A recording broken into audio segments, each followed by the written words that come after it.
욥기 31장 1절에서 23절. 나는 내 눈과 굳게 약속했어요. 그러니 어떻게 젊은 여자에게 한눈을 팔 수 있겠어요? 만약 그랬다면 하늘에 계신 하나님께서 내게 주실 몫이 무엇이며 높으신 전능자께서 주실 상이 무엇이겠어요?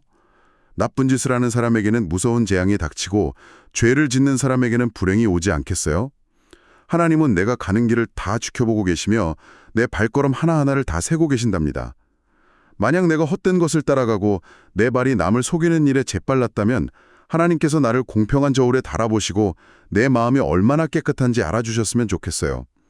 만약 내 발걸음이 바른 길에서 벗어났거나 내 마음이 내 눈이 보는 대로 나쁜 것을 따라갔거나 내 손에 조금이라도 더러운 죄가 묻었다면 내가 애써 심은 것을 다른 사람이 다 먹어버리고 내가 가꾼 농작물이 뿌리째 몽땅 뽑혀도 좋아요. 만약 내 마음이 다른 여자에게 흔들려서 이웃집 문 앞에 숨어 기다리며 엿본 적이 있다면 내 아내가 다른 사람을 위해 맷돌을 돌리며 다른 사람의 아내가 되어도 마땅해요. 왜냐하면 그것은 정말 나쁜 짓이고 재판을 받아 마땅한 끔찍한 죄이기 때문이에요. 그것은 나를 멸망시킬 때까지 태우는 무서운 불이라서 내가 가진 모든 것을 뿌리째 뽑아버릴 거예요. 만약 남종이나 여종이 내게 도와달라고 하거나 따질 때 내가 그들의 권리를 모른 척 무시했다면 나중에 하나님께서 일어나 심판하실 때 내가 도대체 무슨 말을 할 수 있겠어요? 어머니 뱃속에서 나를 만드신 하나님께서 그 종들도 똑같이 만들지 않으셨나요? 우리 모두를 지으신 분은 바로 한 분이신 하나님이시랍니다. 내가 언제 가난한 사람들의 간절한 소원을 거절하거나 남편 없는 불쌍한 과부들을 실망하게 한 적이 있나요? 내가 언제 맛있는 빵을 나 혼자만 먹고 부모 없는 불쌍한 고아에게 나누어 주지 않은 적이 있나요? 사실 나는 아주 젊었을 때부터 고아들을 친아빠처럼 잘 돌봐주었고 어릴 때부터 과부들을 따뜻하게 도와주었어요. 만약 입을 옷이 없어서 추위에 죽어가는 사람이나 덮을 이불이 없는 가난한 사람을 보고도 그냥 모른 척 지나쳤다면 내가 기른 양의 철로 짠 따뜻한 옷을 입혀주어서 그들이 내게 고마워하며 복을 빌어주게 하지 않았다면 만약 성문에 나를 도와줄 높은 사람들이 있는 것을 믿고 힘없는 고아를 향해 주먹을 휘둘렀다면 내 어깨가 부서져 내리고 내 팔뼈가 뚝 부러져도 저는 할 말이 없어요. 나는 하나님께서 내리시는 벌이 너무나 두려웠기 때문에 그분의 무서운 위엄 앞에서 그런 나쁜 짓은 절대로 할 수 없었답니다. 아, 정말 마음이 숙연해지는 무겁고도 놀라운 고백이네요. 네, 맞습니다. 자, 여러분, 방금 들으신 욥 할아버지의 이야기 다들 어떻게 들으셨나요? 아마 우리 친구들은 이 엄청난 선언을 듣고 조금 깜짝 놀랐을 수도 있을 것 같아요. 그렇죠. 자, 이 놀라운 이야기를 한번 자세히 풀어볼까요? 이번 대목을 보면 욥 할아버지가 얼마나 정직하게 살았는지 그 핵심이 다 들어있잖아요. 네, 자기 눈과 굳게 약속을 했다고 먼저 선언을 하죠. 맞아요. 그리고 막 고아들에게 빵도 아낌없이 나누어 주고요. 또 추위에 떠는 사람들에게 따뜻한 양털옷을 입혀준 행동들이 아주 생생하게 그려지더라고요. 정말 놀랍고도 대단한 이웃사랑의 실천이죠. 네, 그래서 저는 이걸 보면서 마치 내 마음과 눈에 보이지 않는 양심 CCTV를 딱 다뤄놓은 것처럼 스스로를 아주 철저하게 지켰구나 이런 생각이 들었어요. 양심 CCTV라 우리 어린이 친구들이 이해하기 아주 쉽고 재미있는 비유네요. 나쁜 짓을 하려고 하면 삐뽀삐뽀 울리는 그런 카메라 말이죠. 네, 맞아요. 왜 아무도 안 볼 때 괜히 나쁜 장난을 치고 싶거나 욕심 부리고 싶을 때가 있잖아요. 그럴 때 막 내 속에서 CCTV가 돌아간다고 생각하면 무서워서 안 하게 되니까요. 그렇죠. 그런데요, 사실 욥이 그렇게 당당하게 만약 죄를 지었다면 자기 어깨가 부러져도 좋다고 말할 수 있었던 건 단순히 그 감시 카메라가 무서워서가 아니었어요. 무서워서 그런 게 아니라고요? 들키면 하나님께 혼날까 봐 꼭 지킨 게 아니었어요? 네, 만약에 그냥 벌 받는 게 무서워서 억지로 규칙을 지켰다면 욥은 딱 안 혼날 정도로만 최소한으로만 착한 행동을 했을 거예요. 아, 듣고 보니 그렇네요. 막 적극적으로 나서서 내 빵을 나누어 주고 내 양털로 옷을 지어 입혀주기까지는 굳이 안 했을 수도 있겠어요. 맞습니다. 그건 욥이 겉모습이나 남의 시선만 신경 쓴 게 아니기 때문이에요. 욥은 하나님이 항상 지켜보신다는 것을 굳게 믿고 있었고 그분의 무서운 벌을 두려워하기도 했지만요. 네네. 그 두려움이 단순히 혼비백산에서 도망가는 그런 공포가 아니라 압도적으로 거룩하고 위대하신 하나님의 위엄을 진심으로 존경하고 두려워하는 마음, 즉 경외하는 마음이었던 거예요. 아하. 그러니까 몽둥이를 든 무서운 아저씨를 피하는 게 아니라 너무나 완벽하신 분 앞에서 스스로 옷깃을 바르게 여미는 그런 우러나오는 마음이었군요. 정확합니다. 바로 그 경외심이 있었기 때문에 가난하고 힘없는 사람들에게 우러나오는 사랑을 적극적으로 베풀 수 있었던 거죠. 와, 정말 차원이 다른 이야기네요. 그런데 저는 이번 이야기를 들으면서 또 하나 정말 흥미로운 점을 발견했어요. 오, 어떤 부분에서 특별함을 느끼셨나요? 그 옛날 고대 시대에는 사실 일하는 남종이나 여종들을 사람 대접도 제대로 안 하고 막 짐짝처럼 함부로 대하는 일이 엄청 많았다고 들었거든요. 네, 정말 안타깝지만 역사적으로 그 시대의 노예는 인격체가 아니라 주인의 재산이나 다름없었죠. 그런데 요 할아버지는 어떻게 그 종들을 자신과 똑같이 귀하게 대할 수 있었을까요? 아까 읽은 말씀에서도 종들이 따질 때 그들의 권리를 모른 척 무시하지 않았다고 아주 당당하게 말했잖아요. 아, 그 부분을 캐치하시다니 정말 예리하시네요. 이것을 더 큰 그림과 연결해 본다면 아주 놀라운 비밀을 하나 발견할 수 있습니다. 오, 놀라운 비밀이요? 너무 궁금한데요. 네, 바로 성경에 쓰인 히브리어 단어 아사라는 말에 담긴 비밀이에요. 아사요? 그게 무슨 뜻을 가진 단어인가요? 이 아사는요, 하나님께서 아주 정성을 다해서 직접 손으로 빚고 만드셨다는 아름답고 신비로운 뜻을 가지고 있어요. 아, 그러니까 막 공장에서 장난감 물건을 찍어내듯이 뚝딱 대량으로 만드는 그런 느낌이 전혀 아니네요. 네, 전혀 다르죠.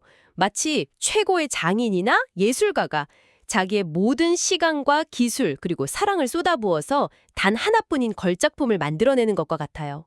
와, 단 하나뿐인 걸작품이요. 생각해보면 세상에 나랑 완벽하게 똑같은 사람은 아무도 없으니까 한 사람 한 사람이 진짜 최고로 귀한 예술작품이네요. 그렇죠. 욥은 아무리 가난하고 냄새나고 또 세상에서 힘없는 노예라고 할지라도 그들 한 명 한 명이 모두 하나님의 아사로 빚어진 존귀한 존재라는 걸 마음 깊이 깨달았던 거예요. 와, 모든 사람이 다 하나님의 정성스러운 걸작품이다. 이런 거네요. 만약에 막 박물관에 전시된 엄청 비싼 피카소 그림 같은 거에 누가 함부로 낙서를 한다면 진짜 큰일 나잖아요. 네, 완벽한 비유입니다. 그건 단순히 종이를 망가뜨린 게 아니라 그 그림을 그린 예술가 자체를 끔찍하게 모욕하는 행동이 되죠. 아, 요 할아버지도 내 옆에 있는 사람을 함부로 대하는 게 곧 창조주 하나님을 모욕하는 거라는 걸 알았던 거군요. 그래서 차별 없이 사랑할 수밖에 없었겠어요. 네, 맞습니다. 사람을 세상의 기준이나 계급으로 나눈 게 아니라 내가 감히 함부로 대할 수 없는 너무나 존귀하고 신성한 존재로 대우한 거죠. 그렇다면요. 요 할아버지의 이 훌륭하고 멋진 마음이 그 결국 우리가 잘 아는 더 위대한 사랑의 이야기와 어떻게 이어지는 걸까요? 아, 이건 정말 기독교의 가장 핵심적이고 깊은 진리와 다리를 놓아주는 대목이에요. 바로 예수님의 십자가 사랑과 직접 연결이 되거든요. 아, 예수님이 십자가에서 보여주신 그 끔찍한 고통과 위대한 사랑이에요. 네, 맞습니다. 방금 우리가 모든 사람이 하나님이 손수 빚으신 너무나 귀한 아사, 즉 걸작품이라고 했잖아요. 네네, 세상에 하나뿐인 귀한 작품이요. 그런데 우리 인간이 죄를 지으면서 그 아름다운 본래의 모습이 심각하게 망가지고 파괴되었어요. 그리고 하나님의 그 공평한 저울에 따르면 죄를 지은 자는 반드시 무서운 벌을 받아야만 하는 우주의 법칙이 있죠. 요 할아버지도 죄를 지으면 재앙이 닥치고 태우는 불 같은 벌을 받는다고 했으니까 원래대로라면 우리가 다 그 무서운 벌을 받아야 맞는 거군요. 그렇죠. 그런데 가장 놀라운 사실은 죄가 단 하나도 없으신 완벽한 분, 예수님께서 십자가에서 그 끔찍한 저주와 형벌을 우리 대신 전무 받으셨다는 거예요. 사실 예수님은 정말 아무 잘못도 없으신데 굳이 왜 그렇게 십자가의 무서운 고통을 대신 다 당하셔야만 했을까요? 그건 바로 우리 한 사람 한 사람이 하나님이 너무나 사랑하시는 귀한 아사이기 때문이에요. 아, 우리가 영원히 파괴되고 버려지는 걸 도저히 두고 보실 수가 없었던 거군요. 맞습니다. 하나님은 자신의 가장 귀한 작품인 우리가 죄 때문에 멸망하는 걸 막으시려고 스스로 피조물이 받아야 할 엄청난 고통의 무게를 대신 짊어지신 거예요. 와, 진짜 놀랍네요.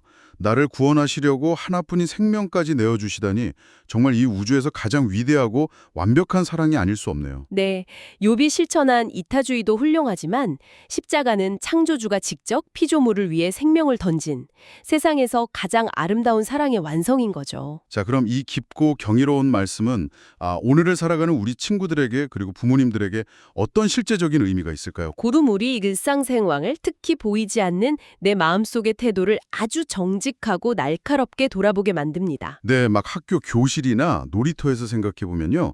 나보다 힘이 좀 약하거나 달리기에서 항상 꼴찌를 하는 친구, 혹은 말이 좀 어눌한 친구를 나도 모르게 좀 무시하고 함부로 대한 적은 없는지 팍 찔리게 되더라고요. 맞아요. 또 집에서 부모님이 안 보신다고 맛있는 간식을 나 혼자만 다 먹으려고 동생 몰래 막 욕심 부린 적은 없는지 생각해 봐야 해요. 그쵸. 또 겉으로는 막 친절하게 장난감을 빌려주면서 착한 척 하지만 마음속으로는 그 친구를 얄미워하고 미워한 적도 충분히 있을 수 있고요. 저도 어릴 때 속으로 꿍 했던 적이 많아서 되게 부끄러워지네요. 하하하. 사실 어른들도 사회생활을 하면서 나에게 이익이 안 되는 사람을 무시하곤 하죠.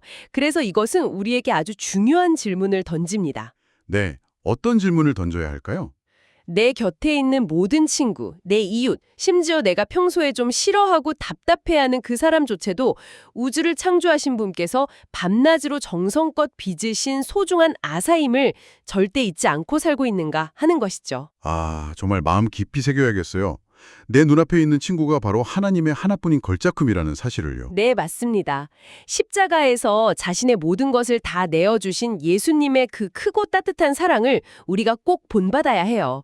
그래서 우리 친구들이 주변에 어렵고 소외된 친구들에게 먼저 다가가서 손을 내밀고 기쁘게 나누어주는 그런 사랑 듬뿍 담긴 어린이가 되기를 진심으로 격려하고 싶습니다. 와, 사랑 듬뿍 담긴 어른이 듣기만 해도 주위가 막 환해지는 너무 예쁜 표현이네요.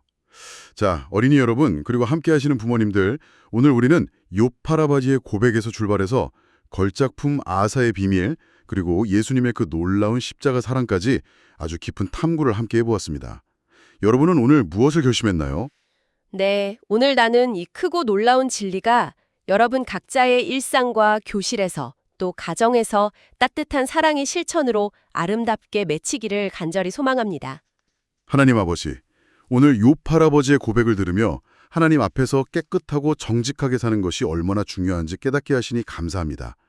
제가 보이지 않는 곳에서 미운 마음을 품거나 힘없는 친구를 함부로 대했던 적이 있다면 다 용서해 주세요. 세상 모든 사람을 하나님이 사랑으로 빚으셨다는 것을 굳게 믿게 해주세요. 죄가 없으신데도 저를 구원하시려고 십자가의 고통을 묵묵히 참아주신 예수님의 큰 사랑을 날마다 기억할래요. 그 사랑으로 제 마음을 가득 채워서 주변에 어렵고 힘든 친구들에게 따뜻한 손을 내밀고 사랑을 나누어주는 예수님 꼭 닮은 어린이가 되게 해주세요. 저를 가장 귀하게 만들어주신 예수님의 이름으로 기도합니다. 아멘. 조이야, 하나님 앞에서 한 점 부끄러움 없이 당당했던 욥 할아버지의 긴 이야기가 드디어 끝이 났네. 이제 과연 어떤 새로운 일이 벌어질지 우리 다음 이야기도 콩닥거리는 마음으로 만나자꾸나.